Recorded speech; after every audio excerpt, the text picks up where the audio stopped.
Hey guys, Bump here, bringing you this 10.2 Unholy Death Knight Talent Guide. In this video, we'll look over all the different talents that the Unholy Death Knight uses, what kind of swaps there is to do, what kind of situational choices there are, just to give you all the flavor you need to pick up the best set of talents for any given situation. We'll talk about both raiding and Mythic Plus here, so don't worry about that. To start off though, for raid, we have a default build, which you can see up there. This is what we run on the majority of bosses. It technically doesn't do the most single target damage of any build.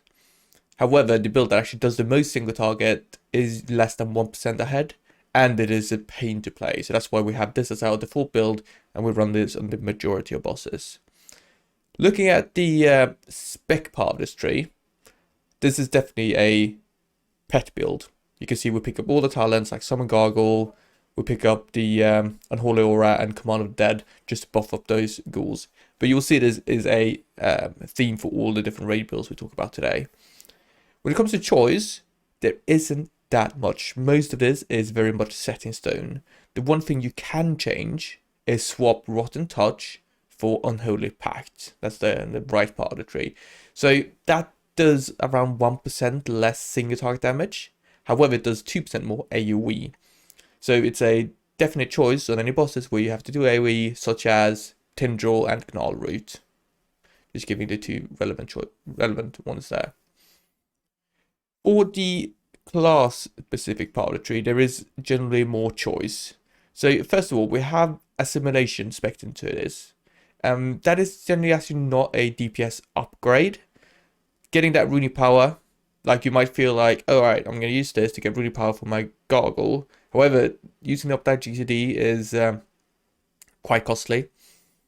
So we can actually allocate that elsewhere. The thing is, right, with Assimilation, if you have that, popping on ANZ turns out into a DPS neutral kind of button. Whereas if you don't have Assimilation, that is definitely going to be a DPS downgrade. So it kind of weighs up the negative aspect of using that ability.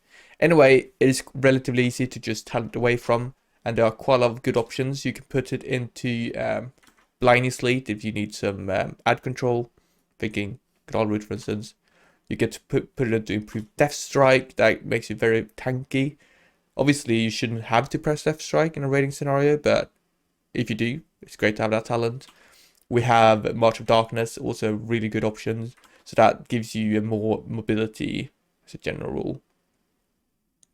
Finally, Acclimation reduces the cooldown of Iceborne Fortitude, also a great choice, just to become more tanky. I know we are really tanky already, but you know, you can't say no to more tankiness, can you? Alright, so that's kind of like an easy choice. The next one is more difficult. So at the bottom part of the tree, we currently run both Death's Echo and Blood Draw. You can opt to put those 3 points into Insidious Chill and Will of Necropolis.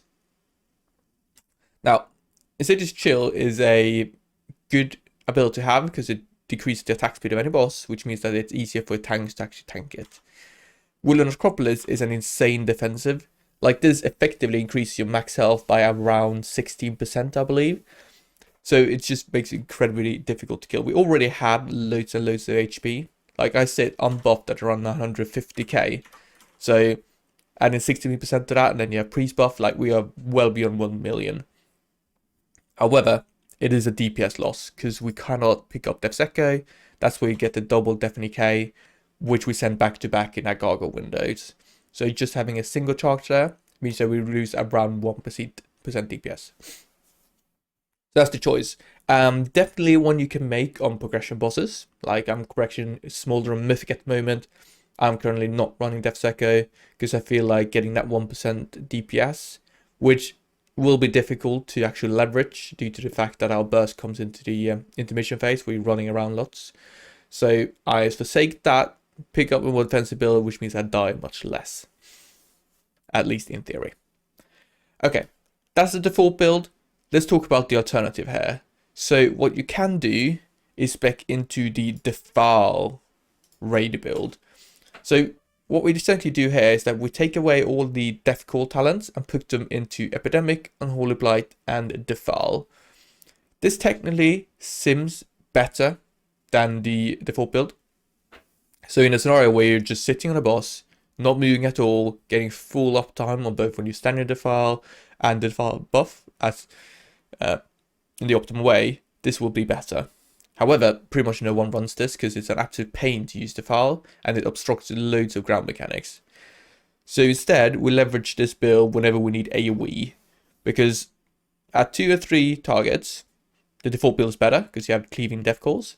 However, when you start going above that, so 4 plus, this ends up being much better because you get access to Defile, Unholy Blight, and Epidemic, importantly. So, on any boss where we have lots of ads, Gnarl Root, and Tindril, this is the build we run because it deals much more AoE without sacrificing a single target, which is important. Again, we have one choice in the spec tree, and that is Rotter Touch versus Unholy Pact. It's going to be the same kind of thing where we give up 1% single target and we gain 2% AoE. So that's definitely a choice when you're running Gnarl Root and Tindril to get that bit more AoE throughput. Now, in the class tree, same thing when it comes to simulation. You can put that point pretty much anywhere and it won't be that much of a difference. However, when we look further down and we talk about this Will of Necropolis thing, it ends up being a much bigger downgrade.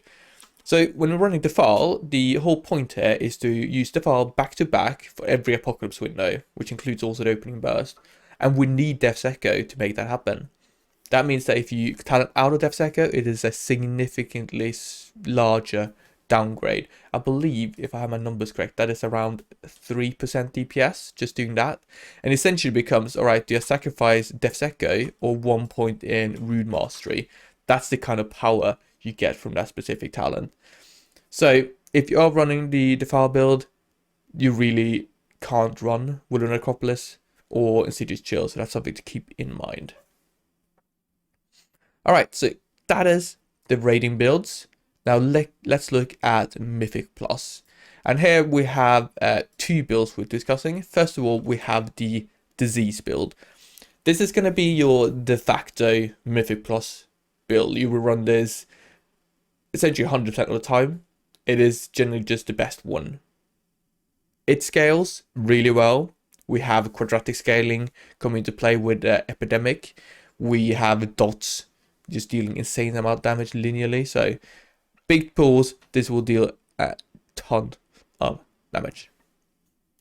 It relies heavily on keeping up your buffs such as Playbringer and Defile, and spamming Epidemic to do AoE damage.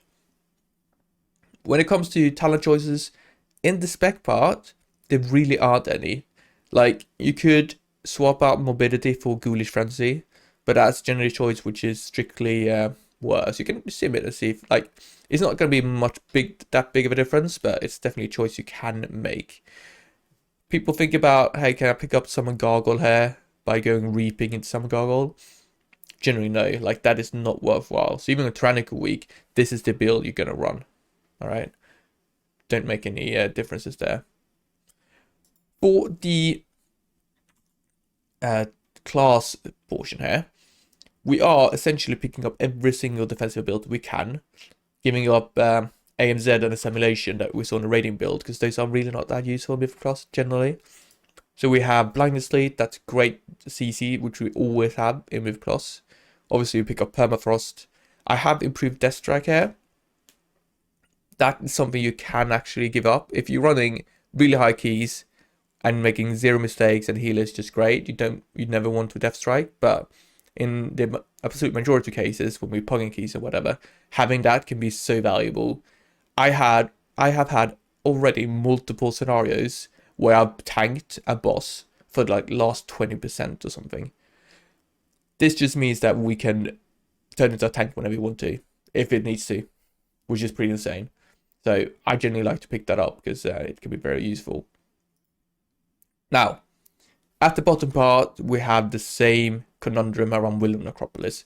So either you run Blood Draw, Death's Echo, double Unholy Bond, or you give up that 1 point Unholy Bond to pick up Will of Necropolis and Insidious Chill. always keep in Defile because that's a really important talent in Mythic class.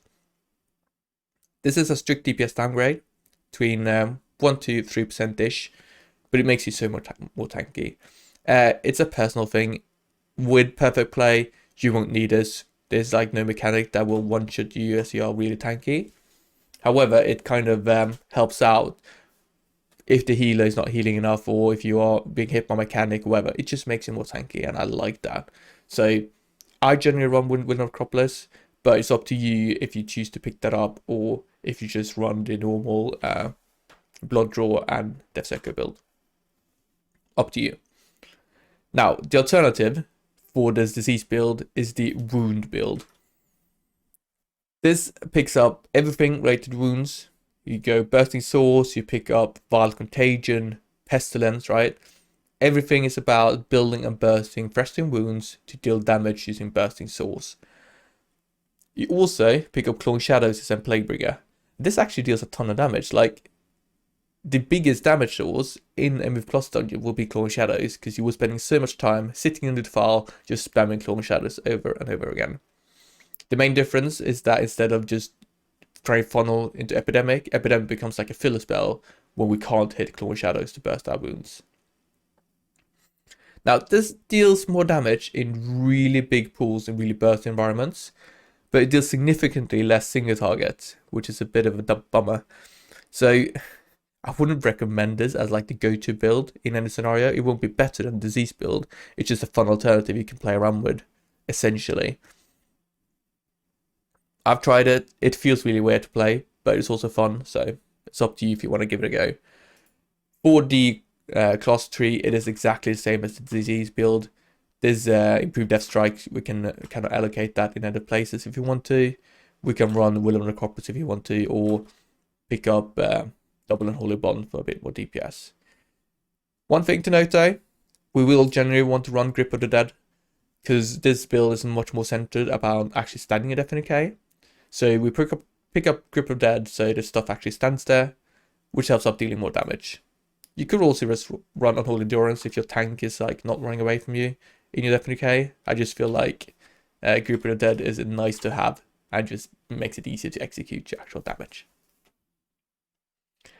Okay, that's your Unholy Death Knight talents in 10.2.